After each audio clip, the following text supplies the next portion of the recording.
You ever pour your soul into something just to watch someone try and burn it down?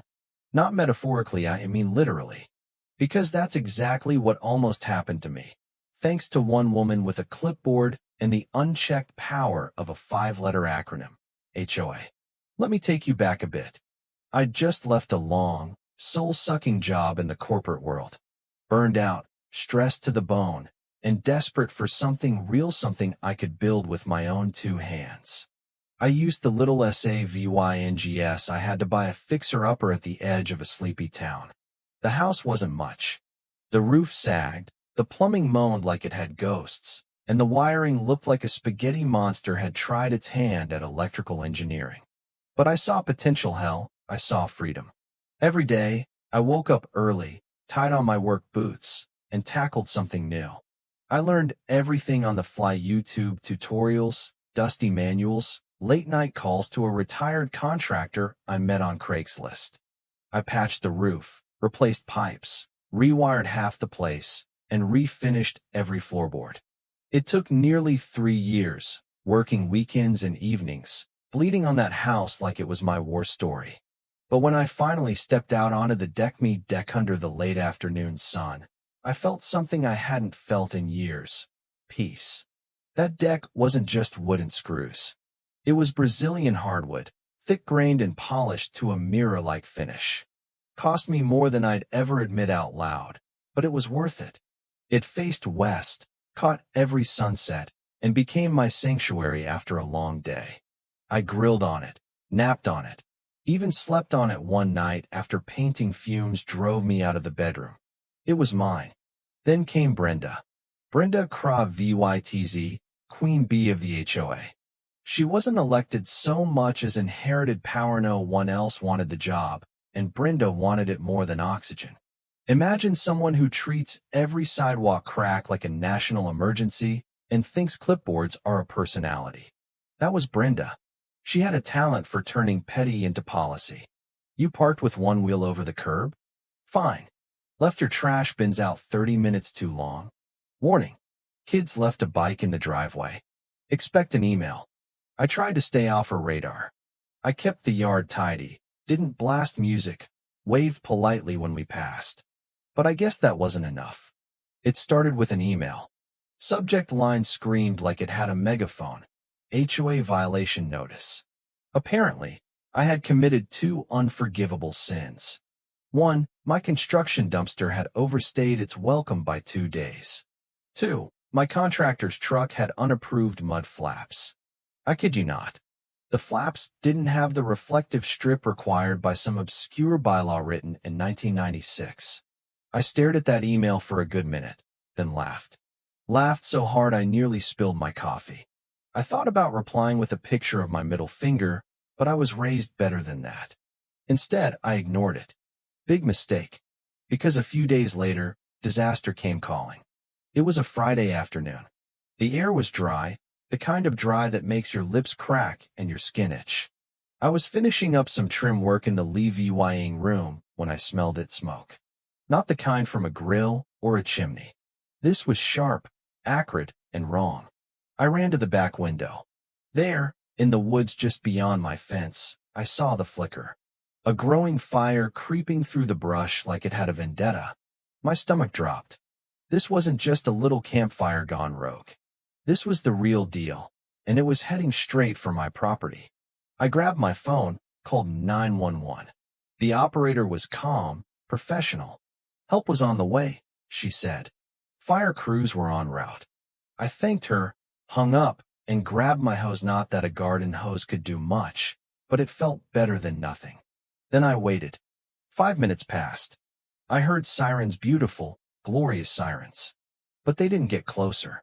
They just wailed in the distance like help was stuck in molasses. I ran to the front of the house, and that's when I saw it. The fire truck, bright red and massive, parked at the neighborhood gate.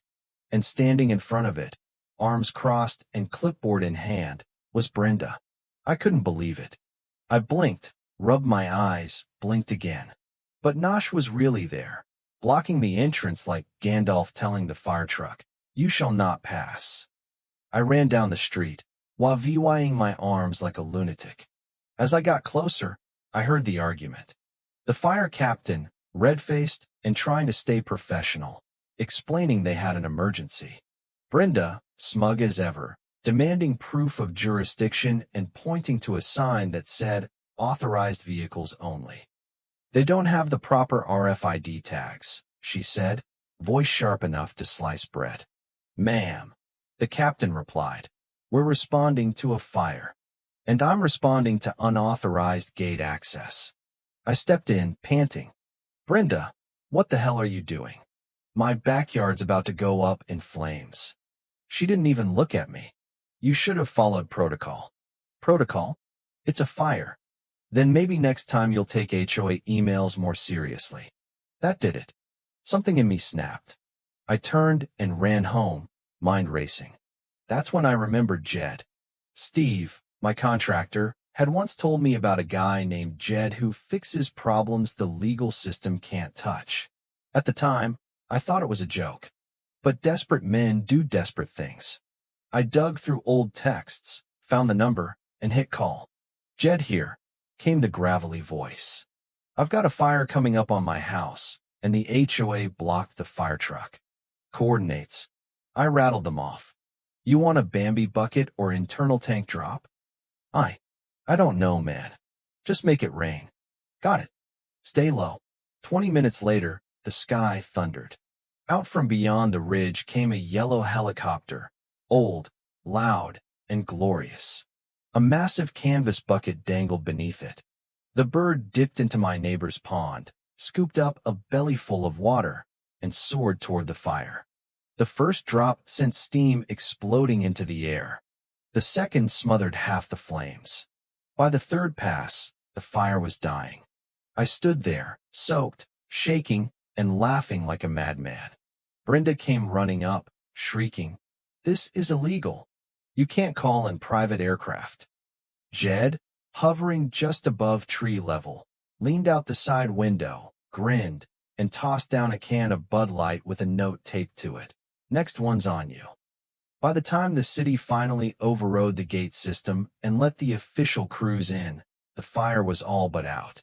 The captain stepped onto my lawn, took one look at the smoldering trees, and said, "You called in an airdrop?" "Unofficially," I replied. Brenda tried to spin it, of course. Ranted about rules, fines, FAA regulations.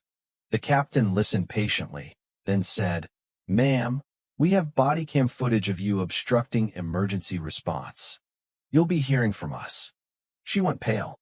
For the first time ever, Brenda Vytz had no words. A week later, she stepped down for personal reasons. The HOA sent out a new notice: gates must remain open during any declared emergency. I laminated that notice and hung it in my garage. Jed sent me an invoice scribbled on a Hooters napkin. "Due law 2000. 2 drops. 1 happy client." I paid him. With a tip. Now when I sit on my deck, it feels even better. Not just because it's mine, but because it served VY.